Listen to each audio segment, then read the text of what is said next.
নমস্কার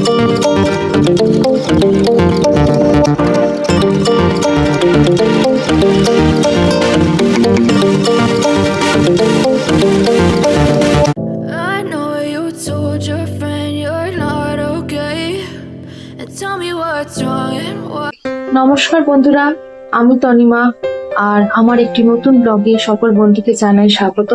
আজকে হচ্ছে শুক্রবার আর এখন বাজে ওই বেলা 8টা-9টা বাজে। কিন্তু দেখুন, দেখে কি বোঝা যাবে এত মেঘলা আছে? 8টা-9টা না, মনে হয় ভোর 6টা। তো যাই হোক, বড় ছেলে স্কুলে চলে গেছে আর কতগুলো চাদর আমি কেচে একটুখানি বাইরের ওই রোদের যে আর কি আভা টাইপের থাকে সেটার সে একটু দিয়ে দিয়ে শুকিয়েছি। তাও ভালো করে শুকায়নি, যে স্যাঁতসেঁতে মতনই লাগছে। তো সেগুলো গুছিয়ে রেখে দিলাম আর বিছানাটা একটু পরিষ্কার করে নিলাম। কতগুলি জামা কাপড় কেচে রেখেছিলাম সেগুলোকে মেলে দিলাম। আর দেখুন, আমার ওই পদ্ম গাছে কুড়ি হয়েছে দুটো কুড়ি এই ঝড় বৃষ্টিতে পুরো নষ্ট হয়ে গেল, কিন্তু আরেকটা কুড়িও বেরিয়েছে। এই ভিডিওটা অনেকটা পুরনো, এডিটিং করার সময়ই হয়ে উঠছিল না। তো এখন হাজবেন্ড অফিসে বেরিয়ে গেছে, এখন স্নান টান করে নিয়ে চলুন আগে ঠাকুর ঘরে পুজোটা দিয়ে নিই, তারপরে রান্না করব। তো ওপরেও কিন্তু কয়েকটা জামা কাপড় মেলে রেখেছি, যেহেতু এখানে কতগুলো প্লাস্টিক টানানো।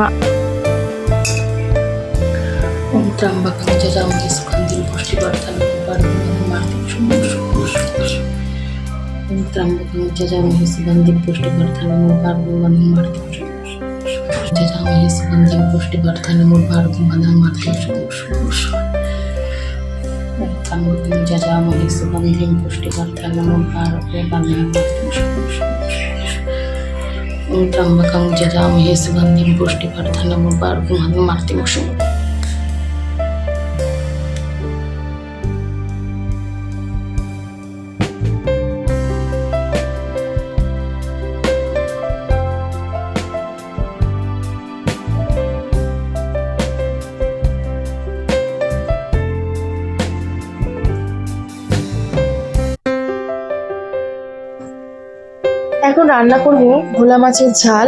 তো ভোলা মাছের ঝাল রান্না করার জন্য প্রথমে ভোলা মাছটাকে 15 মিনিটের জন্য নুন আর হলুদ মাখিয়ে রেখেছিলাম। একটু কাঁচা সর্ষের তেল দিয়ে কড়াইয়ের মধ্যে পরিমাণ মতো সর্ষের তেল দিয়ে ভোলা মাছগুলো ভালো করে কড়া কড়া করে ভেজে নিলাম।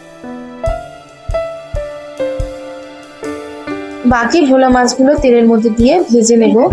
এই ভোলা মাছগুলো কিন্তু গঙ্গার ভোলা মাছ, আর আমাদের বাড়িতে ভোলা মাছ সবার প্রিয়। সব থেকে প্রিয় হলো আমার হাজবেন্ডের, ও ভোলা মাছ খেতে ভীষণ ভালোবাসে। ভোলা মাছগুলো ভাজার পর যে সর্ষের তেলটা বাকি ছিল তার মধ্যে 1 চামচ গোটা জিরে দিয়ে দুটো মিডিয়াম সাইজের পেঁয়াজ কুচি করে দিয়ে দিলাম। পেঁয়াজগুলো একটু ভাজা ভাজা হয়ে গেলে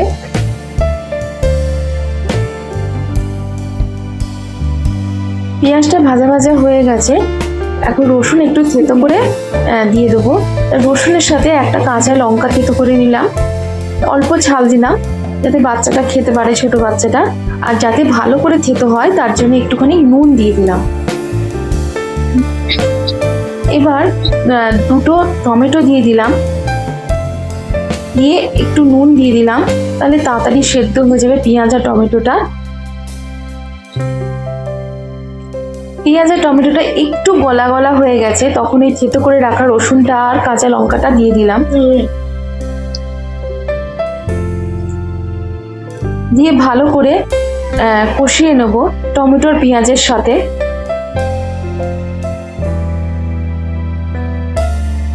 একটুখানি জল দিয়ে দিলাম যাতে তলার মধ্যে না লেগে যায় মশলাটা।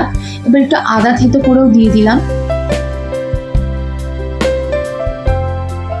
মশলাটা ভালো করে কষাতে হবে। এবার যে বেসিক যে মশলা হয়, মানে হলুদ গুঁড়ো, একটু চিনি, ধনে গুঁড়ো, জিরে গুঁড়ো, এগুলো দিয়ে দিলাম। এগুলো সব 1/2 চামচ করে দিয়ে দিলাম। দিয়ে আবার একটু জল দিয়ে দিলাম যাতে তলার মধ্যে মশলাটা না লেগে যায় কড়াইয়ে। এবার ভালো করে কষিয়ে নেব।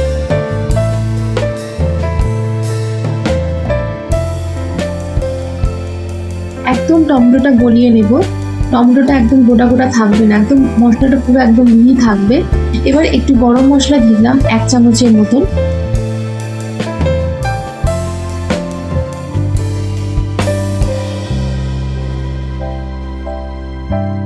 মশলাটা আমার কষানো হয়ে গেছে, দিয়ে পরিমাণ মতো জল দিয়ে দিলাম। এবার মাছগুলো ভেজে রেখেছিলাম সেই মাছগুলো দিয়ে দিলাম।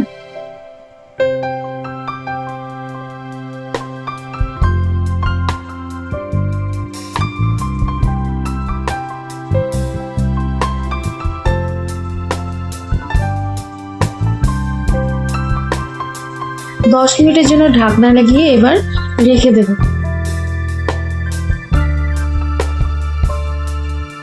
10 মিনিট হয়ে গেছে, ঢাকনা খুলে নিলাম।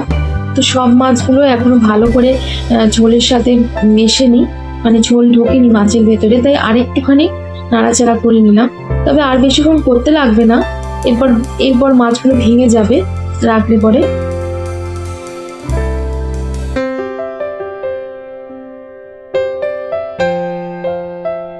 একটুখানি গরম হয়ে গেছে জলটা।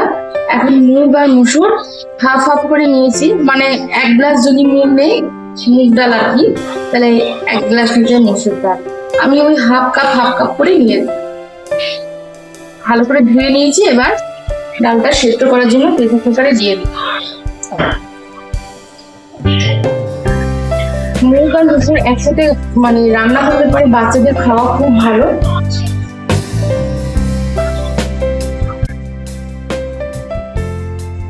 পালং শাকটাকে ভালো করে ধুয়ে নিয়ে কুচি কুচি করে প্রেসার কুকারের মধ্যে দিয়ে দিলাম।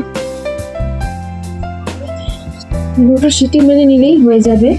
আমি হাফ চামচের মতন নুন আর হাফ চামচের মতন হলুদ গুঁড়ো আর একটুখানি সর্ষের তেল দিলাম, যাতে বাইরে যেন ডালটা বেরিয়ে না চলে আসে। দিয়ে 2টো সিটি মেরে নিলাম। এখন একটা গ্যাসের মধ্যে কড়াই বসিয়ে নিয়ে কড়াইয়ে 3 চামচের মতন তেল দিয়ে 5 ফোড়ন দিয়েছি হাফ চামচ, আর একটা পেঁয়াজ কুচি করে দিয়ে দিলাম। পেঁয়াজটা ভালো করে ভাজা ভাজা হয়ে গেলে দিয়ে দিলাম একটা টমেটো কুচি।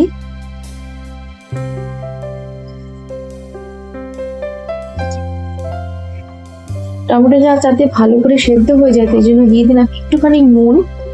নুনটা কিন্তু ভালো করে আমাদের দেখে শুনে দিতে হবে, কারণ ডাল সেদ্ধ হওয়ার সময় নুন দিয়েছিলাম, আবার এই সময়ও নুন দিলাম। দিয়ে দিলাম 4-5 কোয়া রসুন কুচি। একটু জল দিয়ে দিলাম যাতে কড়াই মশলাটা না লেগে যায়।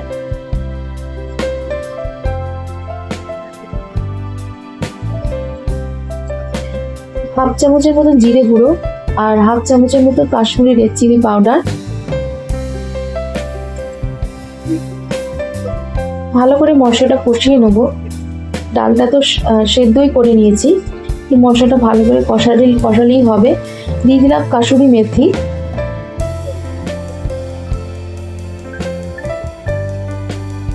সেদ্ধ করে রাখা ডালটা আমি দিয়ে দিলাম।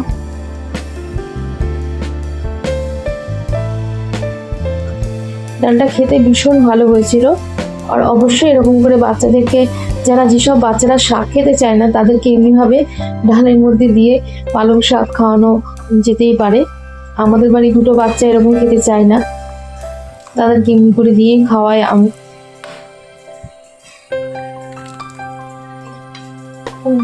আজকের লাঞ্চের মেনু হলো পালং শাক দিয়ে মুগ আর মুসুর ডাল আর ভোলা মাছের ঝাল। আমরা ওয়েট করছি বড় ছেলের জন্য, ওই যে বড় ছেলের গাড়ি চলে এসেছে। আর ছোট ছেলেকে স্কুলে পাঠায়নি কারণ শরীরটা ভালো নেই। এইমাত্র বড় ছেলে ঘরে ঢুকলো, মানে স্কুল থেকে আসলো।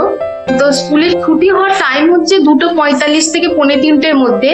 এক্সট্রা যদি ক্লাস থাকে তাহলে একটু বেশিক্ষণ সময় লাগে, নচে 2:45-এর ছুটি হয়ে যায়। কিন্তু যেহেতু আমাদের বাচ্চা স্কুল কার করে আসে, সেজন্য ওই সব বাচ্চাদের নামাতে আমাদের বাড়িতে আসতে অনেকটা দেরি হয়ে যায়। তারপরে আবার একটা রেল গেট পড়ে, সেই রেল গেটটা পড়ে গেলে পরে সেদিনকে অনেকটা দেরি হয়। যেমন আজকে অনেকটা দেরি হয়ে গেছে, আজকে বেজে গেছে 4:45। মানে সব ট্রেন যাবে, তারপরে তো গেটটা খুলবে, তবে তো আসতে পারবে গাড়িটা। তো এই জন্য প্রায় সময়ই দেরি হয়ে যায়। আর আমাদের এখানে আমার বাড়িটা হচ্ছে লাস্ট স্টপেজ। এর পরেও মানে আমাদের এই এরিয়াটার মধ্যে আরো 2টো বাচ্চা পড়ে, তারা নামজন ওইদিকে থাকে, তারাও ওই একসাথেই মানে নামবে। যারা দিয়ে আসে নিয়ে আসে তাদের এত প্রবলেম হয় না, কারণ ঠিক টাইমেই তো ছুটিটা হয়েছে, 2:45-এ ছুটি হয়ে যায়। কিন্তু যেহেতু আমাদেরকে দিয়ে আসা নিয়ে আসা সম্ভব না, সেজন্য আমাদের ঘরে ঢুকতে অনেকটাই লেট হয়ে যায়। যাওয়ার সময় 7:20 গাড়িতে চাপে, আর বাড়ি আস্তে আস্তে 4:20, 4:10 বেজে যায়। যেদিনকে রেলগেট থাকে সেদিনকে 4:45 বেজে যায়। আজকে উনি স্কুল যায়নি, ওনার শরীরটা খুব একটা ভালো নেই, তার জন্য ওনাকে স্কুলে পাঠানো হয়নি। একটু শরীরটা একটু জ্বর জ্বর হয়েছে। আগের দিন বলেছিলাম না বৃষ্টিতে চরম ভিজেছিল, সেই জন্য আজকে স্কুল আর পাঠায়নি। আমি একটু কাশছি খুব। আজকে ভিডিওটা এখানেই শেষ করছি। এতক্ষণ ধরে আমার ভিডিওটা দেখার জন্য অসংখ্য ধন্যবাদ। যদি আমার ভিডিওটা আপনাদের ভালো লাগে তাহলে একটা লাইক করে দেবেন আর আমার চ্যানেলকে সাবস্ক্রাইব করে নেবেন। দেখা হচ্ছে নতুন একটা ভিডিওতে, ততক্ষণের জন্য টাটা। ভালো থাকবেন, সুস্থ থাকবেন।